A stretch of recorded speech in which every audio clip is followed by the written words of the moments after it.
Good morning, students. The pandemic continues, and we are again online. Maybe you have several questions, but the answers for some of the questions, even I don't know. Maybe you got the question answered some exam. That answer also I don't know. Anyhow, I welcome you for the fourth sem, and in this fourth sem physics, you are studying optics, the study of light. Okay, this physics paper is on light study, and you got the wave properties of light and also the geometrical physics, that is the ray property of light. Interference, diffraction, polarization are the phenomena which shows the wave property of light, whereas a photoelectric effect and formation of images through lenses, cardinal points, they are dealing with geometrical optics. Light travels in the form of teeny particles, and it moves along the straight line, and this straight line motion of the light is known as rectilinear propagation of light. The other phenomena in which light behaves as if it is moving in the form of wave. It is not going in straight line. Instead of that, it moves in the form of wave. This is the wave property of light. Light exhibits both the properties, and that is known as dual nature of light. Depending upon the phenomena, we study the light, and also we explain why the property, or we explain the facts depending upon those properties. And I am taking for you in this SEM two chapters, as I already stated in my WhatsApp messages. One is on diffraction, and another one is on fiber optics, the communication, optical communication. Let me start with the diffraction chapter. I already sent two videos. Those are reference videos. And I also sent notes on diffraction. Today, I am giving explanation of the notes I have sent. And you have to directly note down them from the WhatsApp messages. So, BSc Physics 4 SEM, the diffraction, and the notes I have sent on 15th. Earlier twos are reference videos, and for examination point of view, these notes are useful. And I already said diffraction is produced due to the wave property of the light. All waves, it may be sound waves or light waves, they produce diffraction. Diffraction is the bending of light ray. Whenever an obstacle comes, if the thickness of the obstacle is large, then if you keep the obstacle in the path of the light, then what happens? It produces the shadow. It moves everywhere, but it will not move in the path of the obstacle. For that reason, you will get the shadow of the obstacle, right? Shadow of a pipe, shadow of any thick obstacle. But if you try to look at the shadow of a wire, you don't get the shadow of the wire, because what light does is, if the size of the obstacle is comparable, is in small millimeters, comparable to the wavelength of the wave, then the wave bends around the obstacle and it enters into the geometrical shadow of the object. For that reason, the light is entering into the shadow region. For that reason, you don't get the shadow of the obstacle. And this bending property of the light is known as diffraction. Light waves exhibit, sound waves exhibit. So interference and diffraction are exhibited by sound waves as well as light waves. The longitudinal and transverse waves both exhibits interference and diffraction. But polarization is the phenomena which is exhibited by only light, the transverse waves, but not the sound waves. Okay. So diffraction is the phenomena of wave in general. Okay.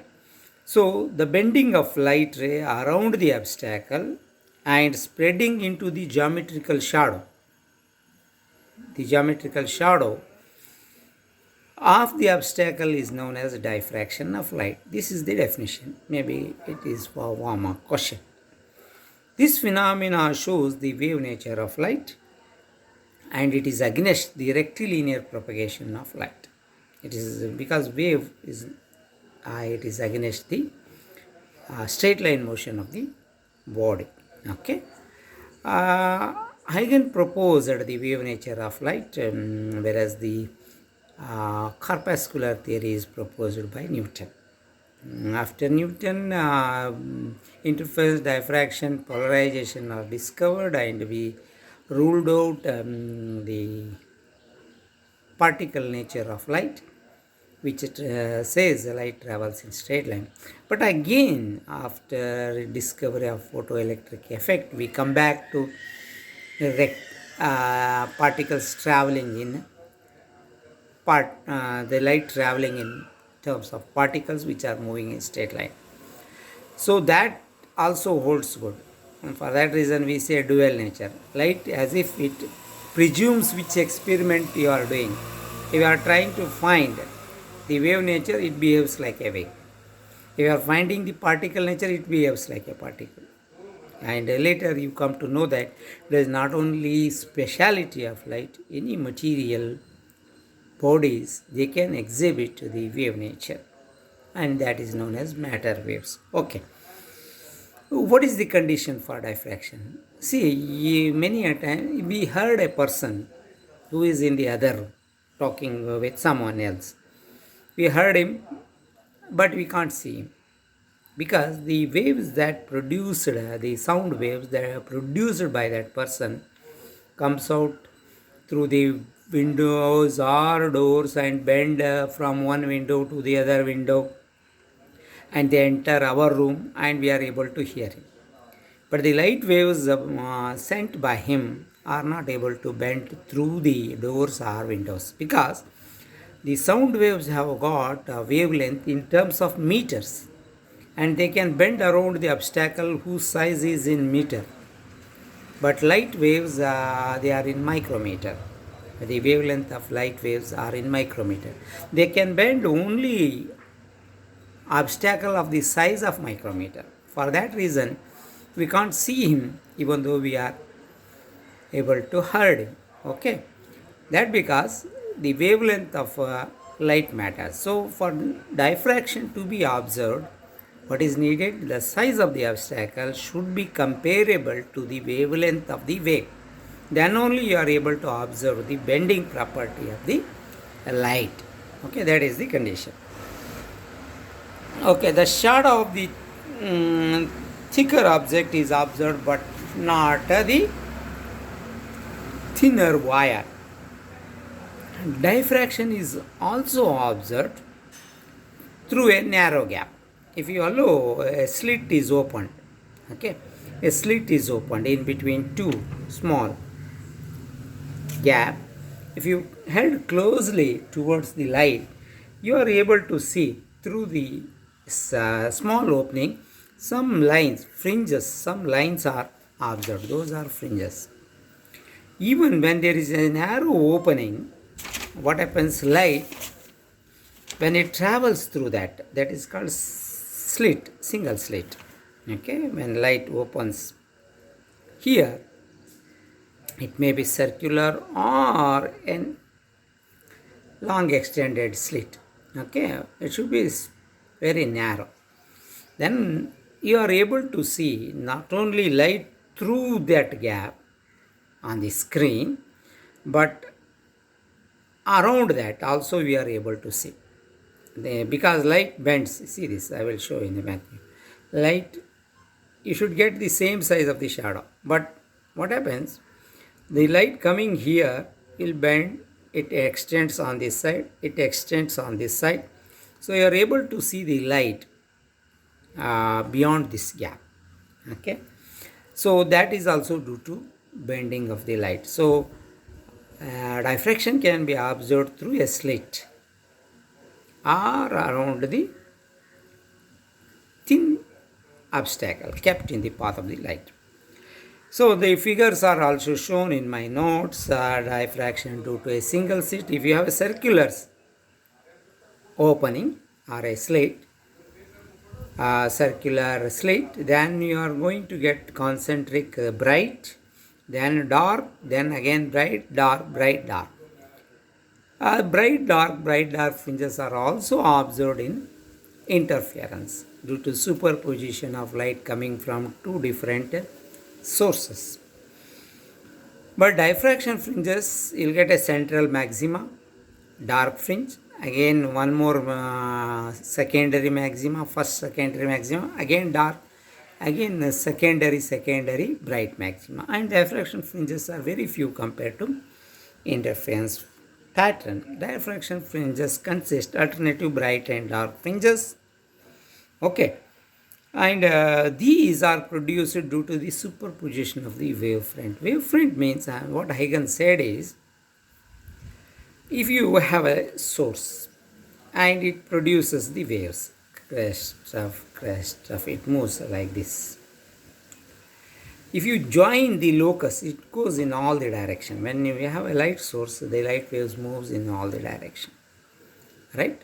If you join the points which are in same phase, say for example, if you are joining all crest of all the waves going in different direction, if it is a point source, you will get a spherical shape, and that is called spherical wavefront. Wavefront is locus of all the points joining which are in the same phase. So for crest or trough, you take, for crest we show it full figure, for trough we will show it by a dotted line. So for a point source, the wavefront is spherical. For an extended source like tube light, the wavefront is symmetrical. Extended source means the source has got some length like tube light. The wavefront is, it looks like cylindrical wavefront. And if the source is extended or point, if it is coming from distant object, and we say the light is coming from distant object, produces parallel rays, and parallel rays produces plane wavefront. For distant object which is far away, the wavefront is plane. For a point source nearer, it produces spherical wavefront. For a point source, for an extended source like tube light, nearer, it produces cylindrical wavefront. Okay, Fresnel said every point on the primary wavefront means it is directly coming from the source. Every point on the primary wavefront is the source of secondary waves. For example, if you throw a stone in the pond, right, it will generate concentric waves. And if you have got a stick floating in water, then what happens? The circular waves going there and touching this stick, then again the waves will started producing from the stick, and these waves are called secondary waves. And the earlier waves where you have thrown the stone, those are the primary waves, and these are the secondary waves. Waves are identical, but now they are coming from obstacle, and those are secondary.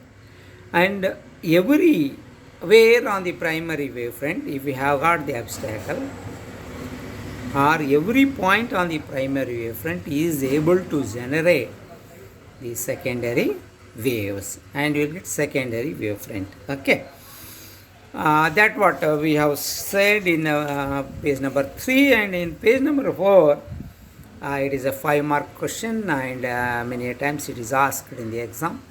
Distinguish between interference and diffraction. So interference we will get from double slit, Young's double slit experiment. We will get Light, this is first opening and this is second opening, double slit. Okay, light, this also produces secondary waves, this also produces secondary waves, and the waves coming from this wavefront and waves coming from this wavefront will superpose and produce alternative bright and dark fringes. That is due to interference. But even in a single slit, this is the primary wavefront, but they are capable when a primary wavefront hit this, and every point on this will become the source of secondary wavelets, and they produce diffraction. So mainly the interference is because of the superposition of two wavefronts coming from two different sources but identical sources that produce interference. Whereas in diffraction, you will get every point on the single wavefront, they will superimpose and produce diffraction. Both are consist alternative bright and dark fringes, but in interference, the fringes are many, and all bright fringes and all dark fringes are of same width, and all bright fringes are of same intensity. Width is same, and intensity is also same for all bright fringes. But that is not true in case of diffraction fringes. In diffraction, the central fringe has got maximum intensity, maximum width. This is bright fringe. Central maximum, it is called CM, central maximum. After this, we will get dark fringes, then bright fringes of lesser intensity, lesser width. Then you will get again smaller bright fringes. Okay, this is the thing. Central bright maxima and secondary maximas, but the intensity falls. So either you can show in form of intensity or in the form of wavefront, because amplitude, in the form of amplitude, square of the amplitude is the intensity. So this is small crest, larger, small on either side. That is the way. All dark fringes are completely dark in case of interference, but in case of diffraction it is not that, because it is maxima, minima, maxima, minima. Minima has got certain light, but whereas in interference, if the two waves are of same intensity, there is a perfect bright, dark, bright. No light, light, no light, no light. But in diffraction, more light, less light, more light, less light. Okay. Fringe width is generally constant in interference, but it is not the case with the diffraction. Good contrast, because light, no light in interference, but in diffraction, more light, less light. So contrast is not that good comparison. Condition for bright fringe: both should have same fringe or an integral multiple of lambda, means 1 lambda. See this, crest of one wave. If the crest of one wave falls on the crest of the other, crest of one wave falls on the crest of the other, then there is a constructive interference, and that gives bright fringe. Okay, means if the path difference, the distance between the two waves moving, if the difference in path is an integral multiple of lambda, 1 lambda, 2 lambda, 3 lambda, so crest after one wave, again another. If it falls, then you will get bright fringe. But in diffraction, the condition is different. If that is the case, if n plus 1 into lambda by 2, where n is an integer, then that gives constructive interference or bright fringe in case of diffraction. Okay, that you will come to understand when you discuss particular cases. Okay, that 5 marks you have to write 5 differences, and there is another. In diffraction there are 2 types. One is Fresnel diffraction, another one is Fraunhofer diffraction. It is a mode of origin. You see this, if you have a source, it may be point source or an extended source, and slit is very close to this finite distance we will call. Then the wavefront falling on this is either spherical or cylindrical. And you have a screen here to observe the interference pattern. Then this is the setup for Fresnel diffraction. If the source is infinite distance from the slit, okay, how to make it goes to infinite? Use a lens. If the source is at the focal point of this lens, then the light waves coming from the lens are parallel and they are falling on the slit. Okay, then it is a plane wavefront. And after diffraction also, if you use another lens, then you are able to bring them focus onto the screen, right? So in Fresnel, the incident wavefront on the slit is either spherical or cylindrical because the source is close to the slit. And even on the diffracted wavefront falling on the screen is also either spherical or cylindrical because the distance between slit and screen is also finite. But in case of Fraunhofer, what we will do is we make the wavefront falling on the slit is plane, the diffracted wavefront is also plane. To make them plane and to bring them focus, we are using two lenses in Fraunhofer diffraction. So this is also important. If you see the question paper for 5 marks, difference between Fresnel and Fraunhofer. Distance between source and slit is finite, and distance between slit and screen is finite, very close. But in case of Fraunhofer, they are infinite distance that can be achieved in lab by using two lenses. Lenses are used in Fraunhofer, no lenses are used in Fresnel, converging lens. Experimental setup of Fresnel is important. Only take a source, keep a single slit and keep a screen. But mathematical explanation is very difficult. Even though this experiment setup is simple, mathematical explanation is difficult. And when in Fraunhofer, we have to use a source, use a converging lens, keep the converging lens such that the source is at a focal point. Then you keep a slit. Then you keep another converging lens, and screen should be at a focal point. Right? Experimental setup appears to be a little bit difficult, but theoretical explanation is easy. And anyhow, you'll get a diffraction pattern which has got central maximum, then secondary maximum, but the intensity of the maximum goes on decreases on either side of the central maximum. For that reason, if show amplitude, that shows like this. And square of the amplitude is intensity. You can show even in terms of fringes. It may be circular fringes, or it depends upon the slit. If you have a slit opening in terms of length, then you'll get fringes in terms of wire length fringes. Okay, if opening is circular, then you'll get circular fringes. And this was what we have. I have sent notes for all these explanation. This is a third video, but it is first video in term for the exam point of view. And now we are studying Fresnel diffraction cases and also Fraunhofer diffraction cases. In Fresnel diffraction, we are studying diffraction due to a single slit and diffraction due to a cylindrical wire, thin wire.